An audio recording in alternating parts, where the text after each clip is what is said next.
आप सभी विश्वासियों को यीशु सच्ची आकांक्षा के इस भाग में आप सभी का स्वागत है, जहां सुसमाचार के माध्यम से ईश्वर हमें अनंत जीवन प्रदान करते हैं। आज का सुसमाचार सन मार्कुस के अध्याय 3 वाक्यांश 13 से 19 से लिया गया है। यीशु पहाड़ी पर चढ़े। वे जिनको चाहते थे उनको उन्होंने अपने पास बुला लिया। वे उनके पास आए और यीशु ने उनमें से 12 को नियुक्त किया, जिससे वे लोग उनके साथ रहें और वह उन्हें अवधूतों को निकालने का अधिकार देकर सुसमाचार का प्रचार करने भेज सके। यीशु ने इन 12 को नियुक्त किया।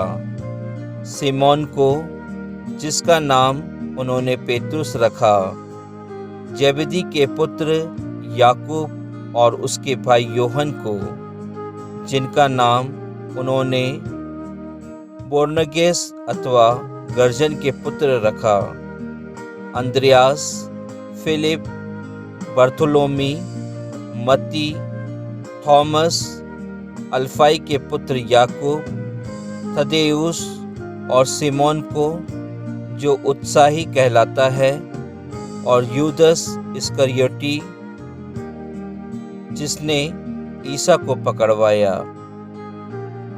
प्रभु का वचन है। ईश्वर को धन्यवाद।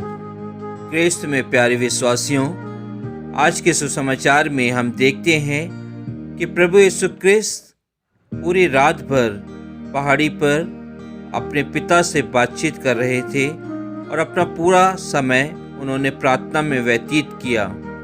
और वे पूरी रात इसलिए प्रार्थना कर रहे थे ताकि वे अपने पिता से उन लोगों के लिए सामर्थ्य मांगे जिनको वो अपने कार्य के लिए चुनने वाले थे।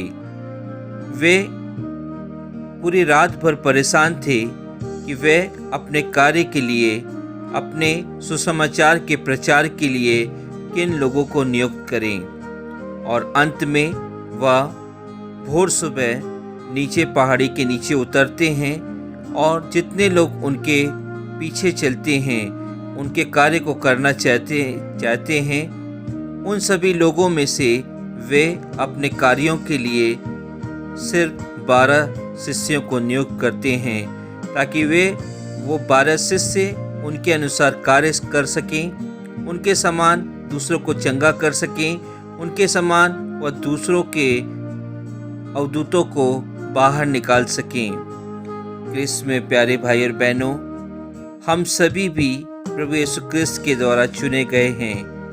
यदि हम यह समझते हैं कि प्रभु यीशु क्रिस्त ने उन 12 को ही चुना था, लेकिन ऐसा नहीं था।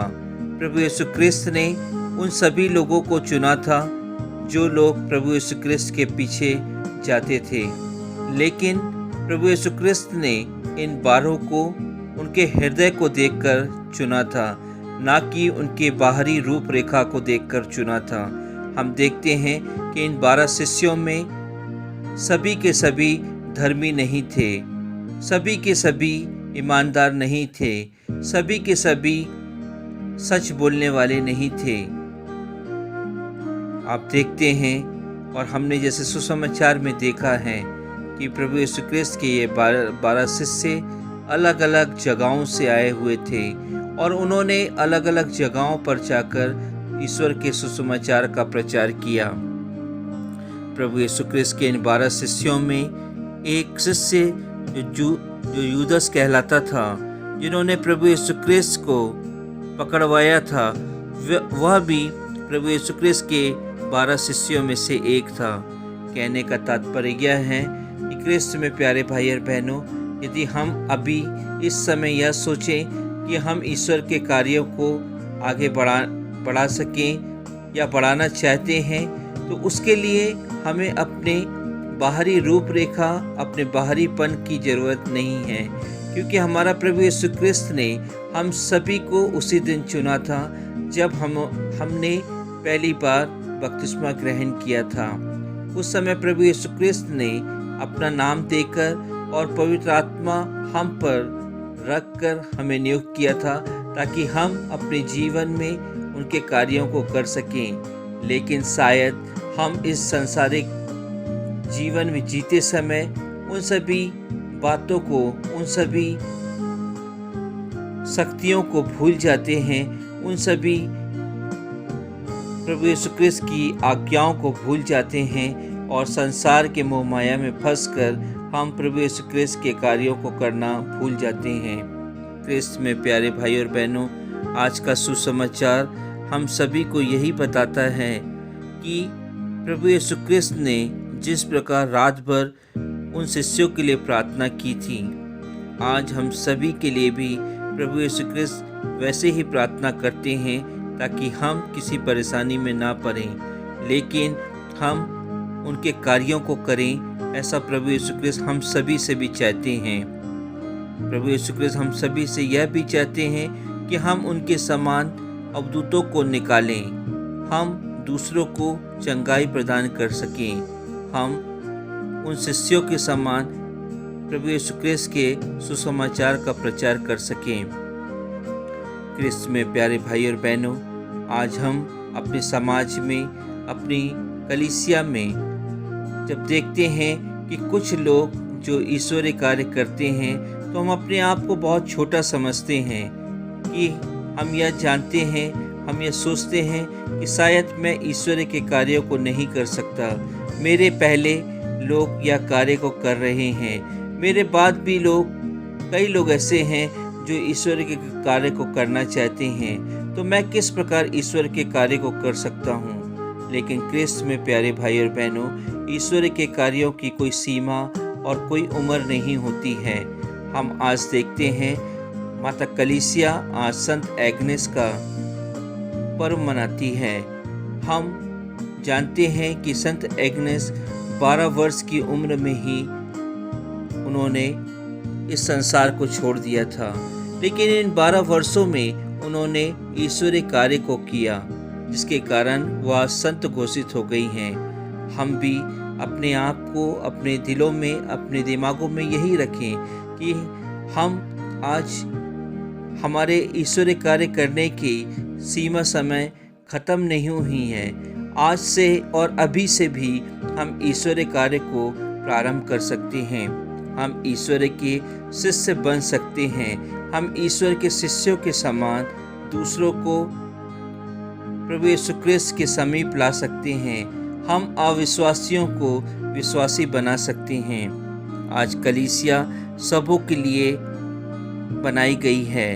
आज हमारी कलीसिया में धर्मी, अधर्मी, विश्वासी, अविश्वासी, पापी और सच बोलने वाले सभी लोग हैं, लेकिन फिर भी हमारे प्रभु यीशु क्रिस्त सबों के लिए हैं और उन्होंने हमसे यह वादा किया है कि हमारे अंतिम समय तक वह हमारा साथ देंगे। लेकिन क्रिस्त में प्यारे भाई और बहनों, उसके लिए प्रभु यीशु क्रिस्त हमसे यह चाहते हैं कि हम अपने जीवन को उनकी आज्ञाओं, उनके नियमों के अनुसार व्यतीत करें, उनके द्वारा बताए हुए मार्गों पर चलकर उनके सुसमाचार का प्रचार कर सकें, जैसा कि उनके शिष्यों ने किया है। क्रिस्त में प्यारे भाई और बहनों, आज हम यूदस की तरह नहीं, यूदस की तरह लालची ना बने, इस संसार की मोहमाया में ना फंसे, इस संसार के गलत कामों में ना फंसे, जिसके कारण हम यूदस की तरह इस संसार में सताए जाएं, इस संसार में हम पकड़वाए जाएं। आज हम प्रभु यीशु क्रिस्त के समान एक अच्छे हृदय वाले, जिस प्रकार प्रभु यीशु क्रिस्त एक अच्छे हृदय वाले थे और उन्होंने सभी अच्छे हृदयों वालों को नियुक्त किया, उन्होंने बाहरी रूप रेखा को नहीं देखा। हम भी अपनी कलीसिया में, हम भी अपने आस पड़ोस में, हम भी अपने पल्ली में उन सभी लोगों को ईश्वर के करीब लाएं जो बाहरी रूप रेखा से नहीं बल्कि आंतरिक रूप रेखा से प्रभु यीशु क्रिस्त के पास आते हैं। आइए हम पवित्र आत्मा से सामर्थ मांगे ताकि हम ईश्वरीय कार्य कर सकें और ईश्वरीय कार्य करते हुए हम प्रभु यीशु क्रिस्त के राज में प्रवेश कर सकें। आमीन। मैं कभी तुम्हारा साथ न छोड़ूंगा, दुनिया के अंतिम क्षणों तक साथ रहूंगा। आंधी हो चाहे तूफान हो, संग चलूंगा।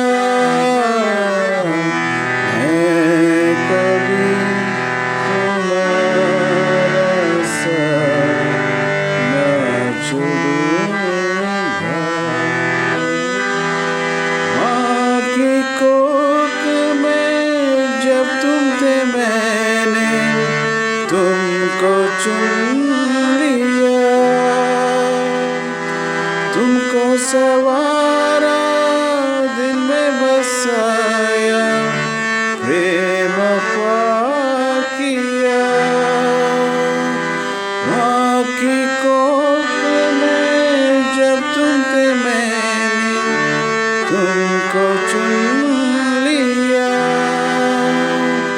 तुमको सवारा, दिल में बसाया, प्रेम पार किया।